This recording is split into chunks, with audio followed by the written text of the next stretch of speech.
Bass Show. Take 46. Hey guys, it's Ron Bass with another edition, guess what, of the Ron Bass Show. Yes. It's your source for inspiration, encouragement, motivation, humor. Sometimes. Mr. Brent Atterbury. Yes. Mr. Dry Humor Guy. Mr. Marketing Guru, Mr. Executive Producer. Man, you got all these titles. You must make a lot of money. No, I'm just glad I'm a mister. I like it. Yeah, you know, it's funny, but I got a lot of friends that have all these titles, and I think to myself, all the responsibilities that go with all the titles. Oh, but yuck. not always a whole lot of money that goes with it. No. But money's not everything. No, it's not. Money, guys, listen, money is a tool, and you should use it for good use. It's for business, health, fitness, and also it helps people. Like a lot of these guys that have made a whole lot of money, you read about them, they leave a lot of money to charities, and it's pretty cool to be able to do that. I saw somebody the other day that left like $100 and some million. Who was it? It was a famous person that had died, but that was in the will. It was all to good causes. So it's always good to help people. We talked about it last week a little bit about keep a little bit of change in your pocket, maybe a few dollar bills in your pocket. So when you come up to a person that's homeless and you feel good about them, hey man, give them $1, give them a quarter, give them something. And then you can kind of feel them out a little bit. Oh, speaking of that, I saw an article on, I think it was TikTok. This guy went in and he bought 100 coats. The guy says, what are you doing with 100 coats? He says, I'm going to give it to the homeless because this winter's coming on. This is like probably last year. And the guy says, oh, well, let me just give them to you. I don't want to charge you. He said, no, I don't want to do that, man. He said, I will pay you something for it. So he gave him like $500. And he went out on the street and they were videotaping, giving the coats to all these homeless people. And I thought, that was really cool. I don't know where that money came from. I don't know who that guy was, but I don't think that's even important. The idea of giving and helping people that are less fortunate than you. And we tend to lose sight of that a lot because we're going through our own trials and tribulations and struggles and this and so forth and so on. But guys, you got to take a minute, take a deep breath and think about how lucky you are. And if you're in a position to help somebody even a little bit, hey man, it's worth it. Plus it's going to be, make you feel good about yourself. I went to haven't done this in a long time, but I went to a thrift store yesterday. It happened to be next to a Dollar General store where I shop. And I walked in there. I was amazed at how much they have in the store. Oh my gosh. And I mean everything from tennis shoes to books and everything was cheap. I suspect people give this away for free to these people. They clean it and whatever they got to do to make it where it's, shelf worthy. But I was just shocked at how big a place this place was. Crazy. But I can see where it's a value. I'm in the used appliances business, and I'm thinking to myself, man, maybe we should expand into other used items because they were lined up in there. And like the middle of the afternoon, I thought to myself, that's a pretty cool business. Yeah. I think it's a non-for-profit. It is. Typically, all of those are. Gotcha. Yes. So I'm thinking I got a lot of extra clothes that I don't wear anymore that are either have some tears in them or they're too big or too little or whatever. Maybe I should take it to that place and hand it over rather than just keep it in the corner in my bedroom. Yes. Did you go to the one down here, down the street? It was... or the one over... Yeah, it was called the Thrift Haven, which is next to my old office on Meadowmere Street in Springfield, Missouri. Oh, Yeah. okay. Not But at any familiar rate, with that one. Yeah, the people out there are going, where's that at? We're in the United States. Hello, Ukraine. Hello, Belarus. Hello, Well, I was Russia. just going to say that... Hello, Egypt. Hi, guys. I appreciate all you guys tuning in and sending us comments. Thank you so much. There's a couple over on the south side that are for the disabled veterans. I got you. Organizations. So. Okay, cool. I suspect there's a lot of these organizations that are like that, right? But it's cool. It is. Not as cool as you. Well, it's just because I got a short sleeve shirt on. Is that what it is? Yeah. Let me tell you a cool story. I love stories. This is a cool story, man. Awesome. It's one of my favorites that I've come across in a long time. Oh my gosh. Yeah, so there was a ultra marathon race. This goes back like 20 years ago. And it was in Australia. And let me think, it was from Sydney, Australia to Melbourne, which was basically 500 miles, give or take. That's a long ways to run, isn't it? Yeah. These ultra marathon guys are crazy, women and men. They're really, you got to have a different kind of mindset to do stuff like that, right? Yeah. So all these super young, athletic, young men and women were lined up for the race, and along comes this guy in overalls with galoshes on, and he's like an old guy. Turned out he's like 60 some years old, and so they start running. And so after a while, they said they thought this is pretty interesting. They wanted to interview this guy while he's running. Well, it turns out he's a sheep farmer. And the reason that he entered the race was because he had spent many a time, he would spend a couple of days, I guess, nonstop, it's kind of crazy, chasing sheep. I'm not sure how all that works. But he felt compelled to do this because he felt like he had already had that kind of endurance and it wasn't a big deal to him. So he was just, so out of place in comparison to all these other runners, right? But in the end, what happened was he would run continuously, like day and night, where the other runners would stop and sleep, I think 6 hours, and then they start running again. So he was way ahead of the pack, which is crazy because as the least likely guy you would think could do this. And in the end, he won the race. Wow. And so I say all that to say this, of course, it's all about inspiration, right? To never judge the book by the cover, right? You see somebody, you think, oh, that guy, that girl could never, whatever.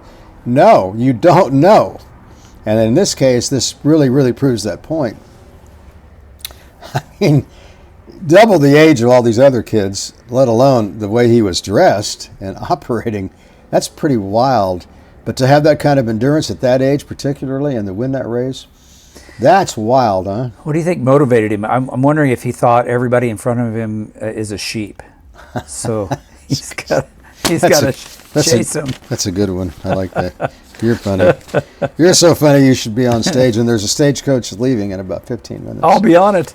Speaking of humor, speaking of comedy, I read an article about a local comedy club. I'm not going to name any names, but bottom line is I recognize the place because many years ago, a friend of mine actually was helping this person start this club, and he gave him a lot of money and invested a lot of money and didn't work for free and et cetera, never got paid, kind of a bad deal. He left, and there was, bad blood and this and that. Well, now, fast forward 3 or 4 or 5 years, all these comedians that were playing in the club were sending messages on Instagram, hey, don't go to that place. He's not paying me. And he canceled the show, and he's taking your money, and you've got to blah, blah, blah, blah, blah, blah, blah. And I'm thinking, oh, my goodness. So the guy, in defense of the guy that owns the place, he says, hey, man, it's been a tough year, but I'm going to refund anybody's money that I've taken that the show's canceled, yada, yada, yada. But there you go. It's just another example of, business isn't always pretty. But the key is don't give up. This guy says, I'm not giving up. I'll just figure it out, right? I've been there many, many times. So, okay. Another interesting story. I got interesting stories today. Kind of funny to me anyway. I'm at the convenience store. I'm always at the convenience store. Different, gas, and I like to get mug root beer after I work out every day. Any rate, I'm at the store, and I see this guy walk up to the counter with like a dozen small bottles of alcohol. And he's pretty young, pretty buff guy, and he walked up to the counter. He turned around and looked at me and goes, hi, what's your name? I said, I'm Ron, like Ronnie. And he goes, hi, Ron, I'm so-and-so. He said, I saw you the other day at another convenience store. This is kind of interesting because the other day, we were talking about, I was at the convenience store getting air in my tire, and the guy walked up to me. I don't know what it is, but I must have this look on me that says, hey, engage with me. I don't know. It's kind of crazy. So the guy, but I could tell you've been drinking. And we talked a little bit and just kind of visited. And I thought, I wasn't disappointed. I was happy to engage. We talk about that, engage with people, talk to people, have conversation. People aren't as friendly as they used to be. But in this case, this guy was really friendly. I don't know how much he'd had to drink, but I don't know why. Why would somebody buy like a dozen small bottles like that unless they were trying to like hide the drinking? Is that what it is during the daytime? You have a shot. You don't. Nobody knows that you're drinking, and versus a bottle, I guess. Maybe it was on sale. Jeez, but it's like what you get on the airplanes, the little bitty bottles. Yeah, and they charge I don't know, man. You could save a lot of money buying like a regular bottle, but I think it is. I think that's what it is. Portable. It's like, yeah. No, I think it's because they don't want people to see them drinking. I read an article about a lady yesterday. She's got liver failure. She drank for 10 years, like day and night. Now she's trying to get a liver transplant. And she would say she woke up with alcohol and went to sleep with alcohol. Wow, man. Gosh. And now, of course, suffering the consequences. I'm not preaching, guys. I'm just talking out loud that, it's like, man, there's a price to pay for bad behavior. You can do everything right and still have a lot of problems. So why make it even worse by doing things that are bad for your body? Mm-hmm. And I see it all day long, and you guys probably see it all day long too. Look, if you got a bad habit, man, just look in the mirror, be honest with yourself, set a goal, and get rid of the habit. I got another good friend of mine comes in my office the other night. He's barely able to walk. What's going on? Oh, my knee this and my ankle that. And I got to have surgery, but I can't have surgery because I'm smoking, and they won't let me do it because I'm smoking. I said, come on, man. You got to quit smoking if you want to have. You can't just be you're going to be in a wheelchair. You're going to take cigarettes over being able to walk. He said, yeah, I only have to quit for 7 days. It gets out of my. I just couldn't believe it. It's like, really? But that shows you how powerful nicotine is. It's a powerful drug, man. People are vaping, people are smoking cigarettes, people are chewing. Then they have these little packets that you can put underneath your tongue. I just don't get it. We talked about it before many times. I used to smoke. I quit. Yeah, it was hard, but it wasn't like my life was like I was going to die.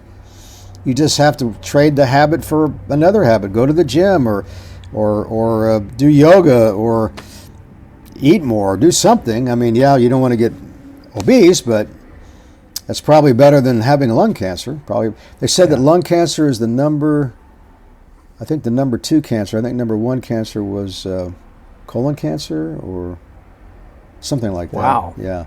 Bad, huh? My father, I told the story before, he was a heavy smoker, had lung cancer. Doctor says, yeah, it's from smoking. So he goes in, they take a lung out. As soon as he gets into the room where I was waiting for him, he said, honey, can you give me a cigarette? And this is when I was smoking, when I was young. But that shows you how powerful nicotine is, right? I get it. Clouds your judgment. Yep. But guys, you have to have the strength and the discipline to get rid of that. If you don't do anything else in your life, if you're a smoker, man, get rid of the habit. You will thank me later. Okay, other habits are bad too, but that's probably overall the worst habit you could have, in my opinion. Any rate, convenience store stories. Maybe we should have a podcast and just call it convenience store stories. Yeah, really. All kinds of stuff going on in convenience stores. Wow. Something else, man. Yeah.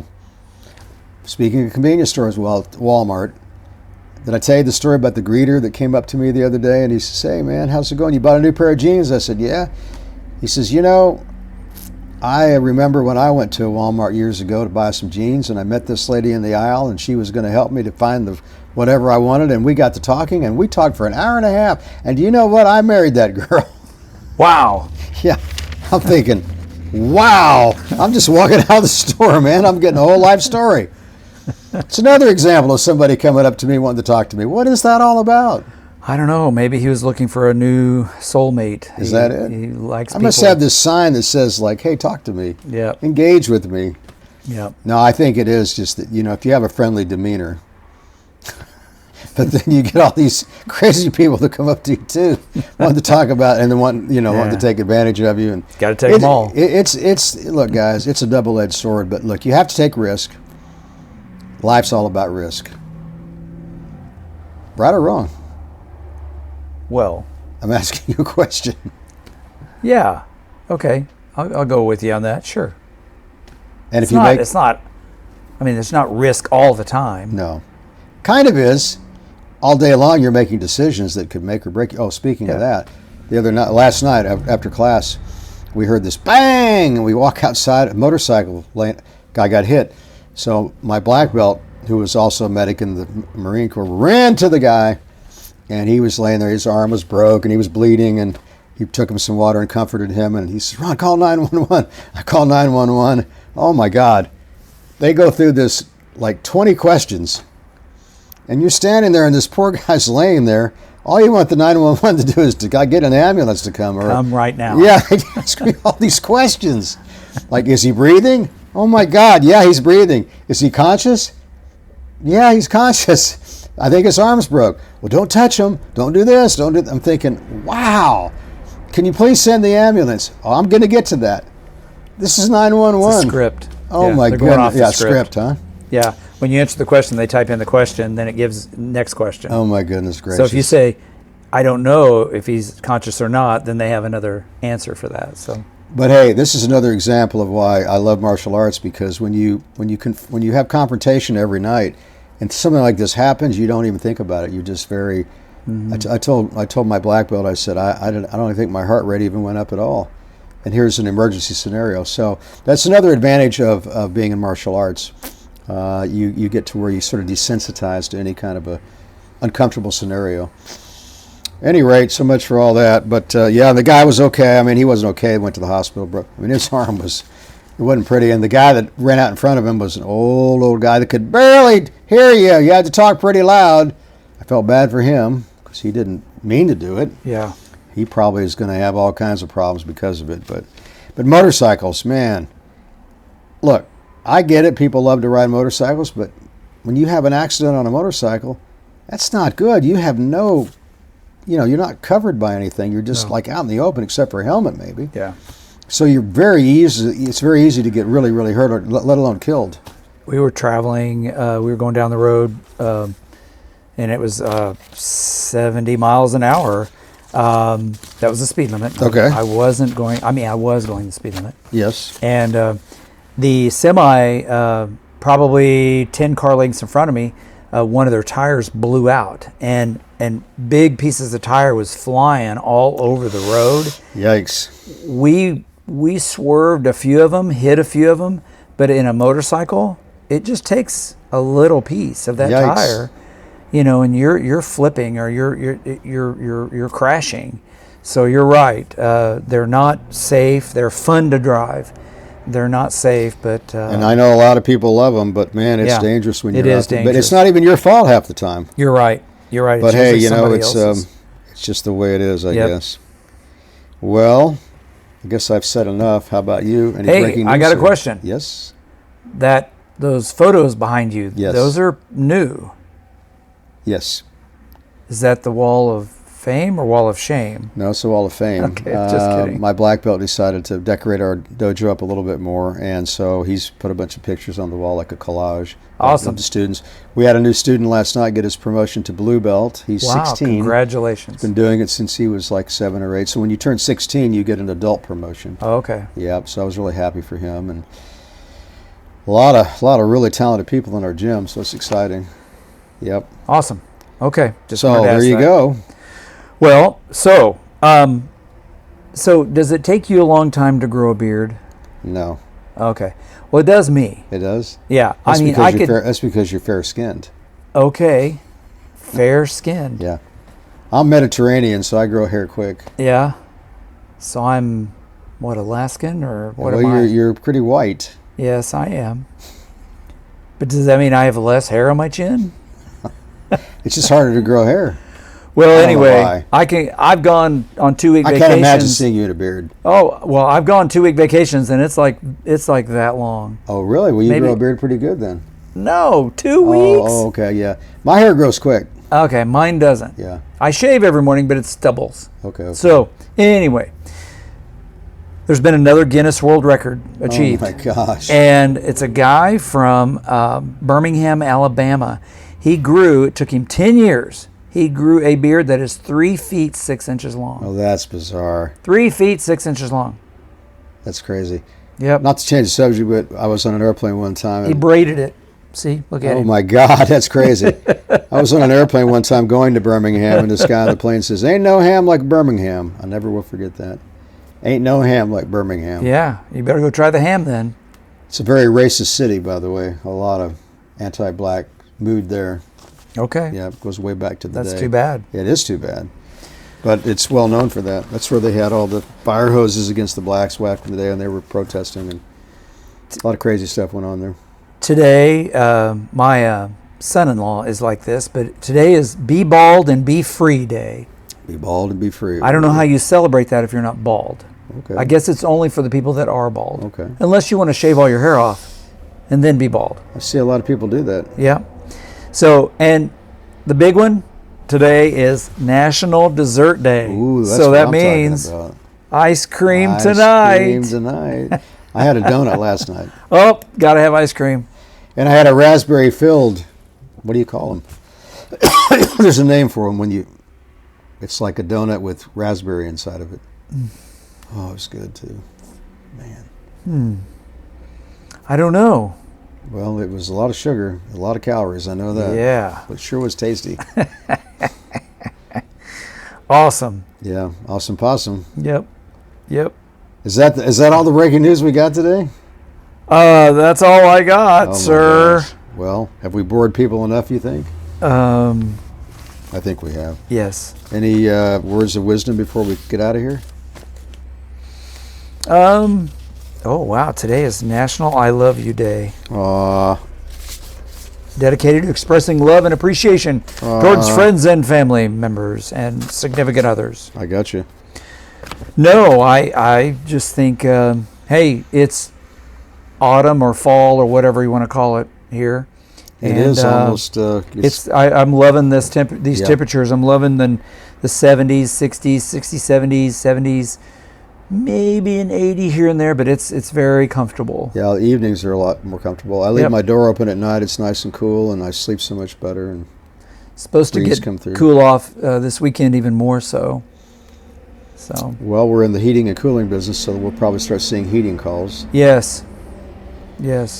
Well, guys, here's what's on my mind right now as we close this thing out. I see a lot of people going through a lot of struggle around the world, in my hometown, in my school, in my family, and my friends, and all around me. And I say to myself, man, if you got something going for yourself and you're healthy, and you got your, you got good health, be happy, because a lot of people don't have that opportunity. They're struggling to, they're in a wheelchair. They're depressed. I read stories all the time about depression. How I read a story the other day about a guy that killed himself because he was his girlfriend was killed in front of him at the Israeli takeover back when Hamas took over, went to the festival and took everybody and took all the hostages and killed all the kids.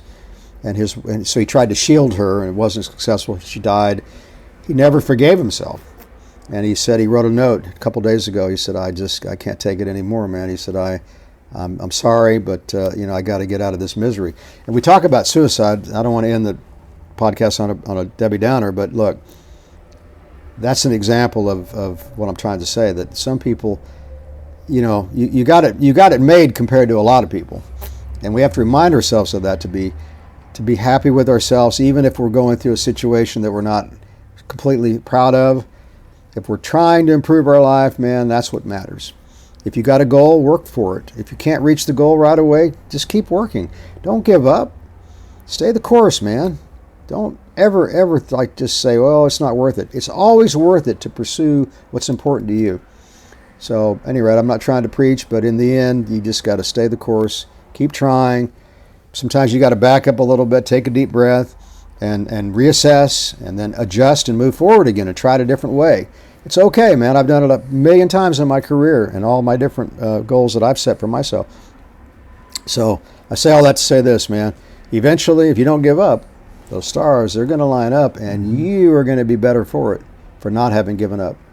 So when that time comes, and even after that time comes, keep your head up, keep your chin up, and keep a positive attitude.